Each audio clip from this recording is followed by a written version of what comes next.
तुमने जंगली जानवरों को लोगों पर हमला करते तो देखा होगा, लेकिन हमारी आज की कहानी में इसका एकदम उल्टा है। कहानी की शुरुआत होती है एक जू से, जहां कुछ शिकारियों ने घुसकर एक शेर का बच्चा चुरा लिया। उस बच्चे को पिंजरे में कैद करके एक हवाई जहाज में ले जाया जा रहा था। इसके बाद हम एक 25 साल की लड़की एल्मा को देखते हैं जो पियानिस्ट बनना चाहती है। उसे जानवर भी बहुत पसंद थे। एक दिन वो एक आइलैंड पर घूमने जा रही थी। असल में ये आइलैंड उसके दादा का था। उसके दादा ने उसे कई साल पहले गोद लिया था और अब उनकी मौत के बाद ये आइलैंड एल्मा को विरासत में मिला है। आइलैंड पर अंकल जो ने उसका स्वागत किया। वहाँ पर एक बहुत सुंदर सा घर था। उसने फैसला किया कि वो आज की रात इसी आइलैंड पर गुजारेगी। रात के समय अपने दादा की वीडियोस देखकर एल्मा का दिल भर आया। एक वीडियो में उसके दादा ने बताया कि स्नो नाम की एक मादा भेड़िया कुछ साल पहले न जाने कहां से इस आइलैंड पर आ गई थी और समय के साथ उन दोनों में गहरी दोस्ती हो गई। दादा ने एल्मा से कहा कि वो भी स्नो को ढूंढकर उससे दोस्ती कर ले। उस रात शेर के बच्चे वाला प्लेन बेहद खराब मौसम की वजह से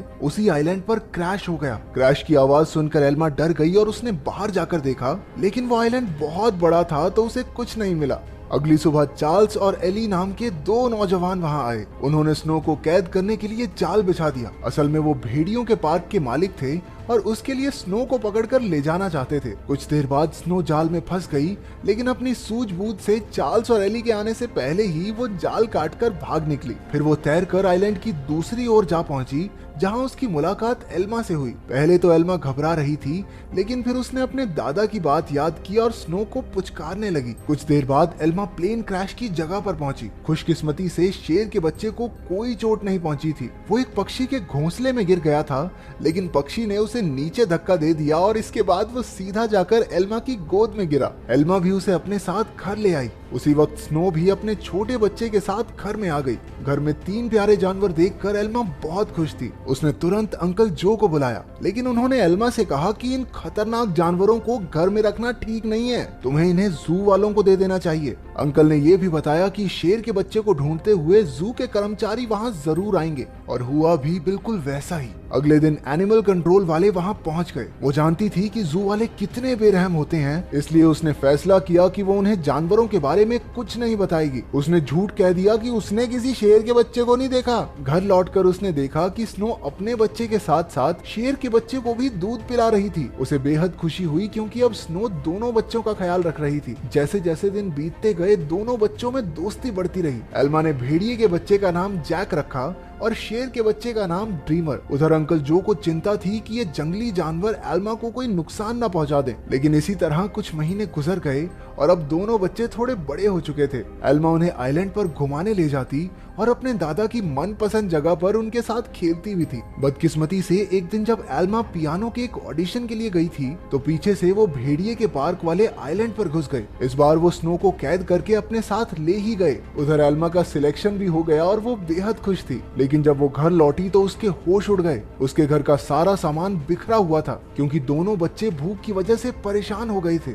एल्मा ने स्नो को ढूंढने के लिए पूरा आइलैंड छान मारा, लेकिन स्नो तो वहां थी ही नहीं। अब उसे ही बच्चों का पेट भरना था, इसलिए उसे ना चाहते हुए भी अपनी पियानिस्ट की नौकरी छोड़नी पड़ी। एक दिन अंकल जो फिर से वहां आए और खूंखार जानवरों को अब तक वहां देखकर गुस्से से भर गए। उसने एल्मा से उसी वक्त जानवरों को जू में भेजने को कहा, लेकिन एल्मा ने उन्हें समझाया कि उसके दादा की यही इच्छा थी कि वो जानवरों के साथ रहे, और फिर जू में न जाने इन मासूमों पर कितने अत्याचार होंगे। आखिरकार अंकल जो भी मान गए और एल्मा को गले से लगा लिया। अब उनका सारा समय जानवरों को खाना खिलाने और उनका पूरा ध्यान रखने में जाता था। एल्मा को जैक और ड्रीमर से बहुत प्यार था और बदले में जानवर भी उस पर जान छिड़कते थे। देखते ही देखते 1 साल गुजर गया और अब दोनों जानवर बड़े हो गए थे। अंकल जो शहर से उनके लिए मांस लाया करते थे, लेकिन उनके पास जाने में उन्हें डर लगता था। उन्होंने फिर से एल्मा को समझाया कि इनके साथ रहना खतरे से खाली नहीं है, लेकिन एल्मा किसी कीमत पर उन्हें छोड़ने को तैयार ही नहीं थी। एक दिन एक माँ बेटी कश्ती में आइलैंड के नजदीक आए।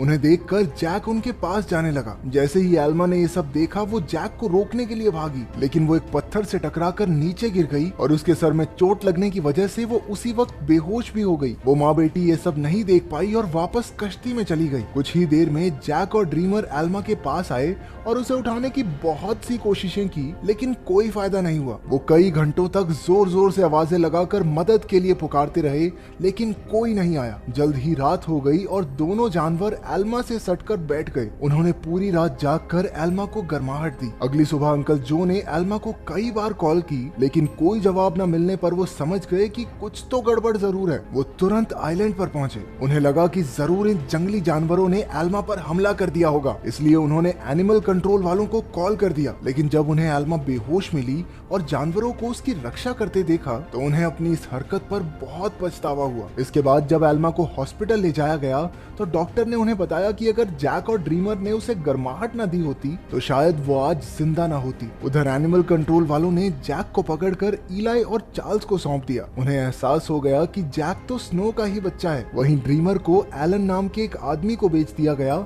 जो एक जू चलाता था। एलन बहुत बेरहम आदमी था जो अक्सर अपने जानवरों को पीटा करता था, लेकिन अपने बाप से बिल्कुल उल्टा उसका बेटा रैफा बहुत नरम दिल का था। जल्द ही उसकी दोस्ती ड्रीमर से हो गई, लेकिन कुछ ही दिनों में बेचारे ड्रीमर को कई नशीली दवाइयां देकर सर्कस में करतब करने के लिए मजबूर किया जाता। ड्रीमर ने अब तक की अपनी जिंदगी मजे से आइलैंड पर गुजारी थी, लेकिन इन बेरहम लोगों ने उस पर काफी बुरा असर डाला, इसलिए राफा अक्सर उसके पास उसे शांत करने जाया करता। उधर हॉस्पिटल में एल्मा ने होश में आते ही जैक और ड्रीमर के बारे में पूछा। अंकल जो ने भारी दिल के साथ उसे सब सच बता दिया। जैसे ही एल्मा हॉस्पिटल से बाहर आई वो सीधा एनिमल कंट्रोल के दफ्तर में पहुंची। उसे पता चला कि जैक को तो भेड़ियों के पार्क में भेज दिया है और ड्रीमर को उन्होंने एक सर्कस ग्रुप को दे दिया था। ये सुनते ही वो गुस्से से भर गई और ऑफिसर पर चिल्लाने लगी, लेकिन अंकल जो ने उसे शांत किया। कुछ समय बाद एल्मा ने एली को फोन करके जैक के बारे में पूछा। एली ने बताया कि जैक बहुत खुश है और यहाँ उसके कुछ दोस्त भी बन गए हैं। इससे एल्मा को थोड़ी तसल्ली मिली,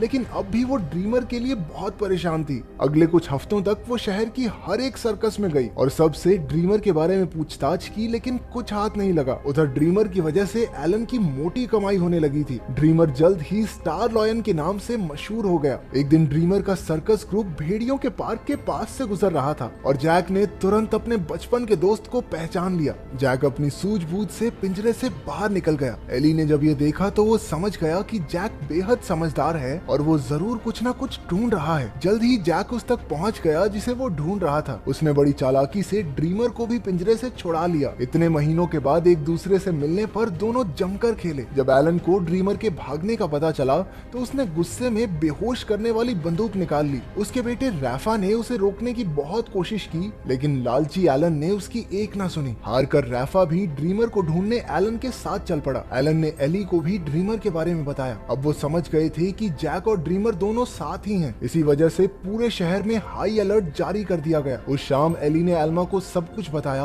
और कहा कि एनिमल कंट्रोल वाले दोनों जानवरों के पीछे पड़े हैं। ये सुनकर एल्मा घबरा गई, लेकिन एली ने बताया कि उन्होंने जैक के शरीर में एक ट्रैकर फिट किया था। जैक और ड्रीमर की आखिरी लोकेशन एक जंगल के आसपास थी। अब एल्मा और एली ने मिलकर जानवरों को ढूंढने का फैसला किया। उधर दोनों जानवर शहर में खुलेआम घूम रहे थे, इसलिए पुलिस ने शूट एट साइट के ऑर्डर्स दे दिए। बाद में दोनों जानवर फिर से जंगल में पहुंच गए, जहां एलन और रफा ने उन्हें देख लिया। लालची एलन ने ड्रीमर पर अपनी ट्रैंकुलाइजर गन से हमला कर दिया, लेकिन उसी वक्त जैक बीच में आ गया और अपने दोस्त के बदले खुद गोली का शिकार हो गया। बेचारा जैक तो उसी वक्त बेहोश हो गया, जबकि ड्रीमर को वहां से भागने का मौका मिल गया। उसके भाग जाने के बाद रफा ने तुरंत जैक का ट्रैकर हटाकर उसे एक दवाई दे दी, जिससे बेहोशी की गोली का असर खत्म हो जाए। कुछ देर बाद बाप बेटा एक बार में पहुंचे और एली और एल्मा भी एक ट्रैकर के जरिए उन तक पहुंच गए। एलन ने उनसे कहा कि उसके पास कोई ट्रैकर वगैरह नहीं है और उन्हें बाहर भेज दिया, लेकिन समझदार रैफा ने बाथरूम का बहाना बनाकर एली और एल्मा को सब सच बता दिया।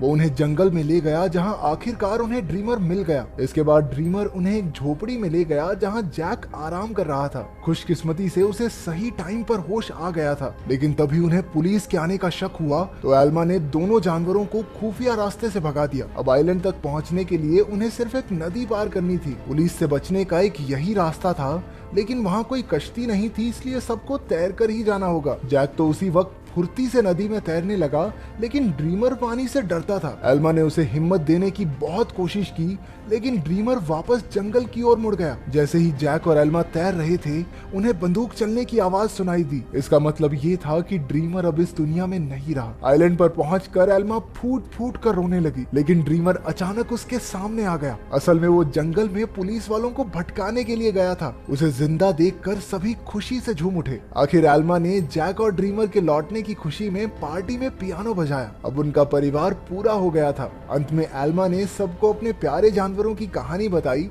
जिससे सभी लोगों के दिल भर आए और वो तीनों खुशी खुशी फिर से एक साथ रहने लगे। तो तुम्हारा फेवरेट जंगली जानवर कौन सा है और क्या तुम उसे पालना चाहते हो? कमेंट्स में जरूर बताना। मिलते हैं अगली वीडियो में।